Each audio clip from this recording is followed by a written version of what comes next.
नमस्कार प्यारे साथियों, मैं दिनेश सैनी नए ब्लॉग में सभी का स्वागत करता हूँ। मैं दिनेश सैनी नए ब्लॉग में सभी का क्या है स्वागत है। क्या है भाई? स्वागत है नए ब्लॉग में सभी का क्या है भाई? स्वागत है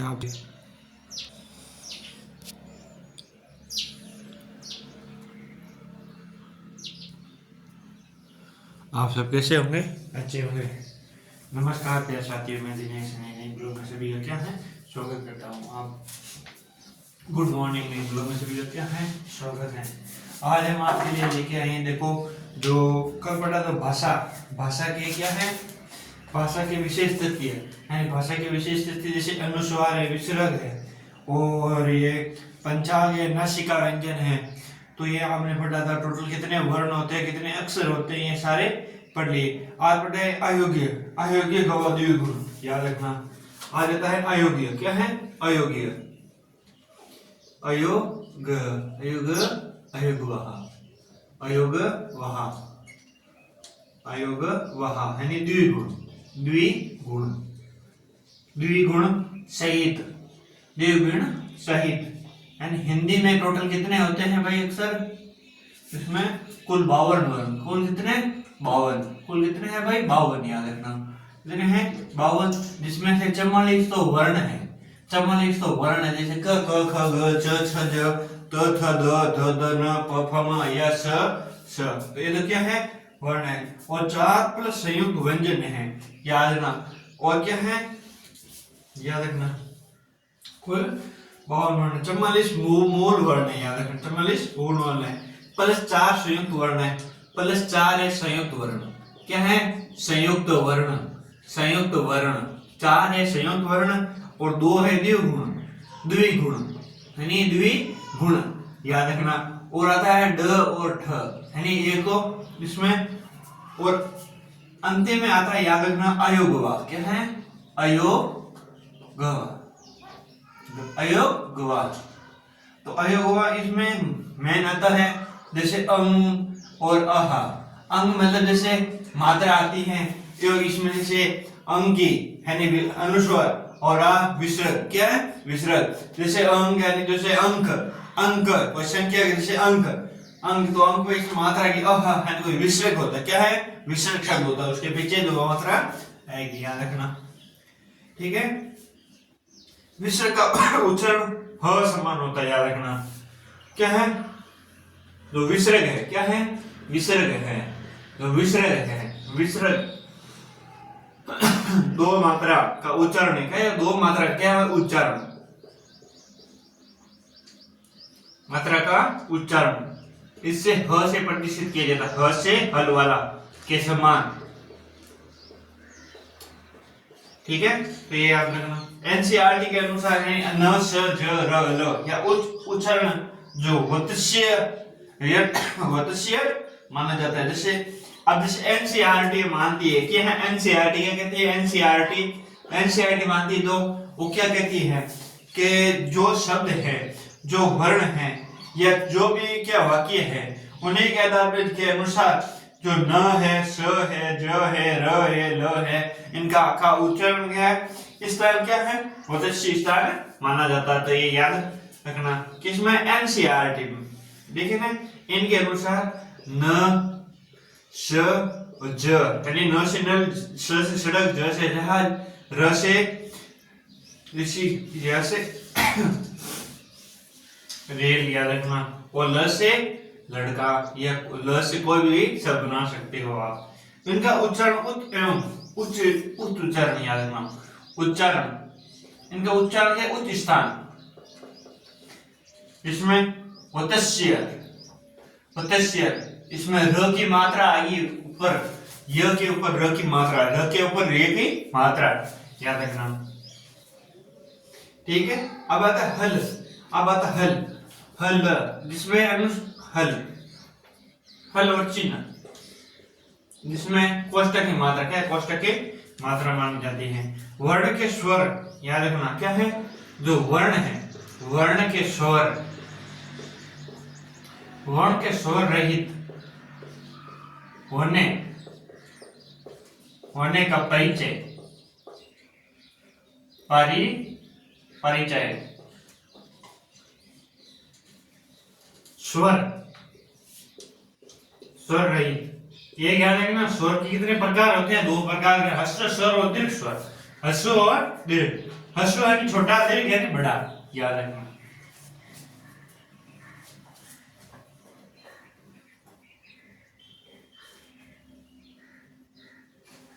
स्वर रहित व्यंजन, व्यंजन के साथ, व्यंजन के साथ हल चिन्ह याद रखना। हल चिन्ह लगाया जाता है, लगाया जाता है, जाता है, याद रखना। फिर उसका अर्ध रूप प्रयोग किया जाता है। फिर उसका, फिर याद रखना, फिर उसका अर्ध यानी आधा, अर्ध पूर्ण होता पूरा, अर्ध यानी आधा। अर्ध रूप प्रयोग किया जाता है, अर्ध रूप प्रयोग किया जाता है, प्रयोग किया जाता है, तो ये याद रखना। ठीक है। मात्रा स्वर को देखो समरूप और गर्भिम एंड स्वरूप। तो मात्रा को समरूप के भी कहते हैं। अब समरूप है मतलब कोई भी अक्षर है, जैसे क है, ख, उनके पीछे मात्रा आ, ई, उ, जिसकी भी जो मात्रा आती है वो क्या होता है? समरूप। क्या होता है भाई? समरूप। तो याद रखना, मात्रा स्वर को याद रखना, मात्रा स्वर को, मात्रा स्वर को समरूप, समरूप या ग्रेफिम, ग्रेफिम, ग्रेफिम कहते हैं, ग्रेफिम कहते हैं। मिल गया ये दोनों। देखो द्वित व्यंजन में समान व्यंजन का मेल होता है, जैसे उच्च, याद रखना। तो ये यहां तक भाई, ठीक है। और छोटा सा वो टॉपिक है शब्द को शब्द, जो आज इतना कर लेते हैं, कल बाकी ये कर लेंगे। तो यहाँ से वापस देखो एक बार, अयोग्य जो गुण होता है तो सही, मैंने जो आपको बताया था कि कौन सी भाषा की जो भाषा के विशेष तथ्य है, तो यहाँ तक कंप्लीट होते हैं। यहाँ तक क्या होता है? कंप्लीट होते हैं।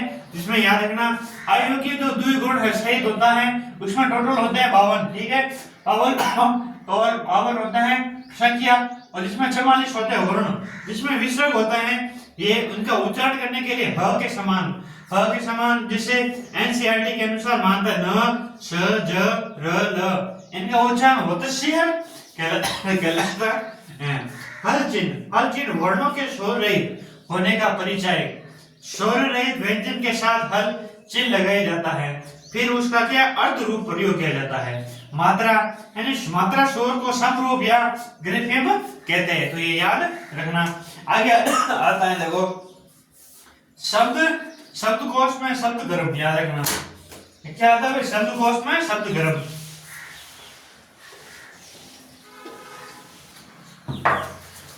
यानी शब्दकोश में शब्द गर्भ, यानी शब्दकोश, यानी शब्दकोश में शब्द गर्भ। शब्दकोश में क्या आता है? शब्द गर्भ, याद रखना। शब्दकोश में क्या आता है भाई? शब्द गर्भ। क्या आता है? शब्द गर्भ। क्या आता है? शब्द गर्भ। अब इसमें शब्द गर्भ में क्या आती है? देखो हिंदी भाषा के शब्दकोश, याद रखना। क्या है? हिंदी भाषा, हिंदी भाषा, हिंदी भाषा के शब्दकोश, भाषा के शब्दकोश। क्या है? शब्दकोश। हिंदी भाषा के जो शब्दकोश है, क्या है? शब्दकोश के रूप में, के रूप में वर्णमाला, वर्णमाला, वर्णमाला के क्रमबद्ध, क्रमबद्ध, क्रमबद्ध वर्ण, क्रमबद्ध क्या है? वर्ण, याद रखना। वर्णों, क्रमबद्ध वर्णों से किसी भी, से किसी भी शब्द, किसी भी शब्द में स्वर, शब्द में स्वर, क्या है? स्वर, वो व्यंजन, याद रखना। और स्वर कितने होते हैं और व्यंजन कितने होते हैं, ये दोनों की संख्या याद रखना। ये दोनों की संख्या याद रखना, ठीक है। एक में 11, एक में 33, याद रखना।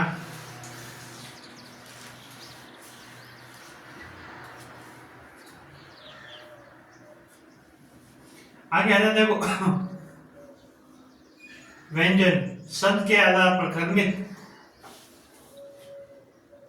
यानी दोनों क्या है, शब्द के आधार पर, शब्द के आधार पर क्रमित होता है।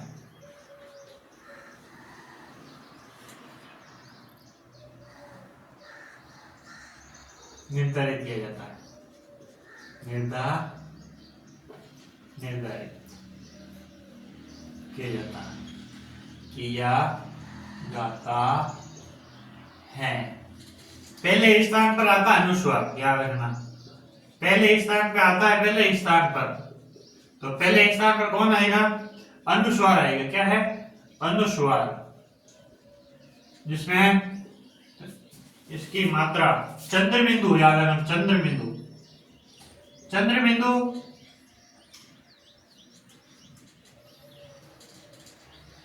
ये इसकी ये मात्रा, विसर्ग में पीछे की दो मात्रा अह, जैसे हम पढ़ते हैं अ से नर वाले दस्त में आता है ओ औ अंग अ, तो वो वाला शब्द है। दूसरे स्थान पे आता है स्वर, याद रखना, दूसरे स्थान पर, नहीं दूसरे स्थान पर स्वर, दूसरे स्थान पर स्वर आता है अ आ ई उ ऋषि वाला र ए ओ, अच्छा आओ, तो ये याद रखना। और तीसरे स्थान पे, तीसरे स्थान पर व्यंजन क से ह तक, क से ह तक, ह से हल वाला।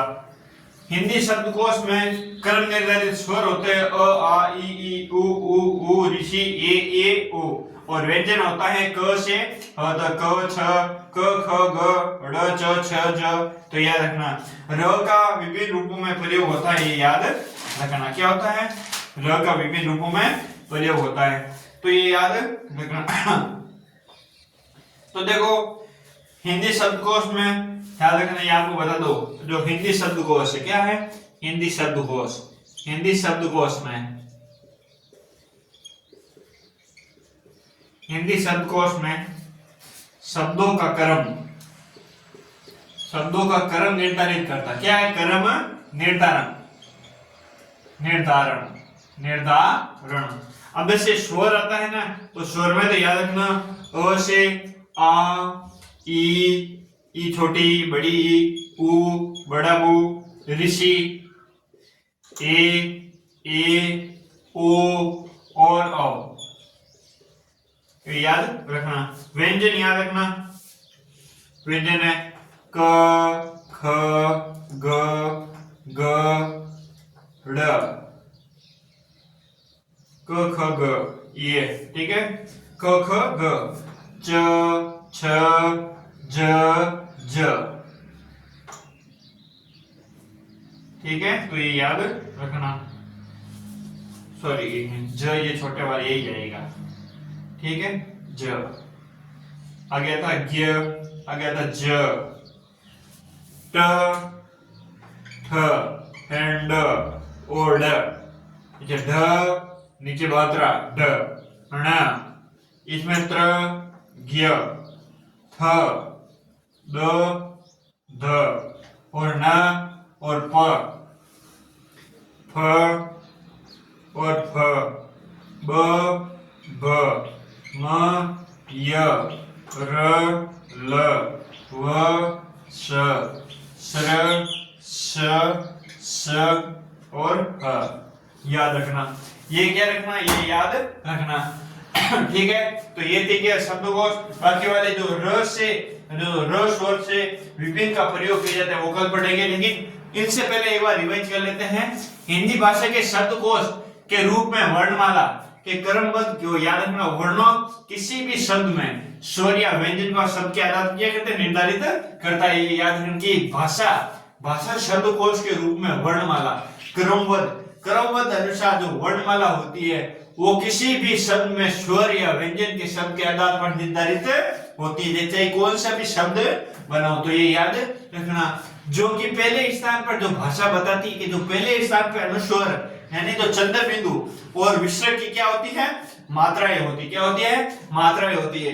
और दूसरे स्थान पर क्या कहता है कि स्वर होता है जिसमें अ आ ई उ री ए ओ ओ। तो ये याद रखना, ये दूसरे स्थान पे क्या था, दूसरे स्थान पे होते हैं। तीसरे स्थान पे जो व्यंजन क से क्या होता है, ह तक होते हैं। हिंदी में जो शब्दकोश होते हैं, शब्दकोश का अलग जो इन तरीके क्या है निर्धारित किया जाता है, नहीं उनका क्या करते हैं जो भाग अलग अलग बांटे हुए होते हैं।